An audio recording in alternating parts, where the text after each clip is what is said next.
ఇప్పటివరకి మీరు మొత్తం తయారైన మాలలు మాత్రమే చూసారు. అసలు ఒక్క మాల వెనకాల ఎంత హార్డ్ వర్క్ ఉంటుంది అనేది మీకు తెలుసా?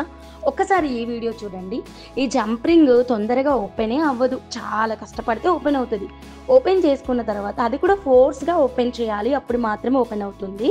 ఓపెన్ చేసుకున్న తర్వాత దానికి ఎగ్జాక్ట్‌గా 3 బీట్స్ మాత్రమే తీసుకోవాలి. అంటే అకార్డింగ్ టు డిజైన్ అనమాట. 3 కంటే ఎక్కువ తీసుకుంటే డిజైన్ డిస్టర్బ్ అయిపోతది. అంటే 3 తీసుకుంటే 3నే వేయాలి. 4 తీసుకుంటే 4ఏ వేయాలనమాట.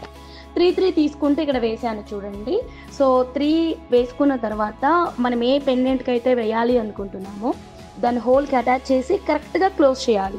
కరెక్ట్‌గా క్లోజ్ చేయకపోయినా బీడ్స్ అనేవి ఊడిపోతూ ఉంటాయి. ప్రాపర్ మేకింగ్ అనేది కంపల్సరీ ఉండాలి మనకి హ్యాండ్‌మేడ్‌లో. సో ఎగ్జాక్ట్‌గా 3 తీసుకొని నీట్‌గా మేక్ చేశాను. టోటల్‌గా నాకు కిందన మేకింగ్‌కే 45 మినిట్స్ పట్టింది. సో జస్ట్ ఒక హ్యాండ్‌మేడ్ డిజైన్ వెనకాల ఎంత హార్డ్ వర్క్ ఉంటుందో మీ అందరికీ తెలియాలని ఈ మేకింగ్ వీడియో అయితే షూట్ చేశాను.